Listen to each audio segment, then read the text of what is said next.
Hello guys, welcome to the channel. आज मैं बात करूंगा सीएस के बारे में एंड आपको डिटेल्ड इन्फॉर्मेशन दूंगा about what is CS. CS का क्या काम होता है, how to become a CS, eligibility criteria, duration for CS, subjects and marking scheme, training structure, cost and then jobs and salaries after CS. तो मैं आपको बताना चाहूँगा कि मैं अपने चैनल पे एक सीरीज चला रहा हूँ जहाँ मैं अपनी वीडियोस में एक एक करके सारे पॉपुलर कोर्सेज को कवर करूँगा। मैंने पिछली वीडियो में सीए के बारे में बात की थी एंड आज मैं सीएस के बारे में बात करूँगा। तो अगर आपको ये वीडियोस अच्छी लगें तो प्लीज़ मैं आपसे रिक्वेस्ट करूँगा कि आप मेरे चैनल को सब्सक्राइब ज़रूर करें एंड अगर ये वीडियो आपको पसंद आए तो प्लीज़ आप इस वीडियो को लाइक भी करें। तो चलिए वीडियो स्टार्ट करते हैं। तो सबसे पहले बात करते हैं व्हाट इज सीएस, यानी कि सीएस क्या होता है एंड एक सीएस का क्या काम होता है। तो सीएस का मतलब होता है company secretary and company secretary का काम होता है ये इंश्योर करना कि कंपनी रिलेटेड जितनी भी एक्टिविटीज़ हैं वो कंपनीज एक्ट के अंडर हैं, साथ ही साथ सारे रूल्स एंड लॉज कंपनी द्वारा फॉलो किए जा रहे हैं। And a CS also looks after companies agreements and contracts, यानी कि सीधी भाषा में बोलें तो एक सीएस एक कंपनी को मैनेज करता है in accordance with the law. Next बात करते हैं how to become a CS. तो सीएस बनने के लिए आपको सीएस की एग्जामिनेशन क्लियर करनी पड़ती है जो कि कंडक्ट करती है आईसीएसआई, यानी कि institute of company secretaries of India. तो ये एग्जामिनेशन 3 लेवल्स में डिवाइडेड रहती है जो कि होते हैं foundation program, executive program and professional program. तो बात करें इसकी एलिजिबिलिटी की, यानी कि कौन वो लोग हैं जो सीएस एग्ज़ाम दे सकते हैं। तो अगर आपने अपनी 12th क्लास पास की है किसी भी स्ट्रीम से, चाहे वो साइंस, कॉमर्स या आर्ट्स हो, एक्सक्लूडिंग फाइन आर्ट्स, तो आप सीएस एग्ज़ाम दे सकते हैं। यहाँ पे आपको सीएस के तीनों लेवल्स क्लियर करने पड़ेंगे एंड अगर आप चाहते हैं तो आप आफ्टर ग्रेजुएशन भी सीएस एग्ज़ाम दे सकते हैं।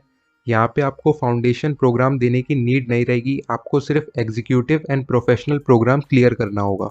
तो इसकी जो ड्यूरेशन रहती है including all the exams and training, तो वो रहती है अबाउट 3 इयर्स अगर आप इसको वन गो में कंप्लीट कर लेते हैं।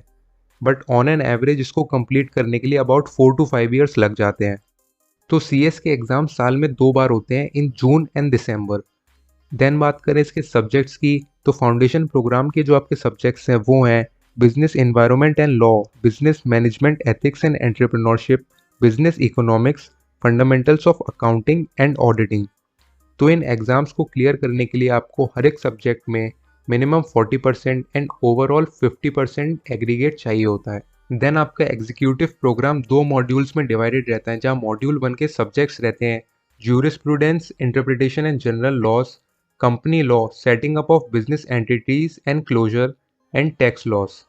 मॉड्यूल 2 के सब्जेक्ट्स रहते हैं corporate and management accounting, securities laws and capital market, economics, business and commercial laws, financial and strategic management. तो इन एग्जामिनेशंस को क्लियर करने के लिए भी आपको हर एक पेपर में मिनिमम 40% एंड हर एक मॉड्यूल में 50% एग्रीगेट चाहिए होता है। देन आपका प्रोफेशनल प्रोग्राम 3 मॉड्यूल्स में डिवाइडेड रहता है, जहाँ मॉड्यूल 1 के आपके सब्जेक्ट्स रहते हैं governance, risk management, compliance and ethics, advance tax laws, draftings, pleadings and appearances. Then module 2 के सब्जेक्ट्स रहते हैं secretarial audit, corporate restructuring, resolution of corporate disputes. Then module 3 के आपके सब्जेक्ट्स रहते हैं corporate funding and listing in stock exchanges, multi disciplinary case studies.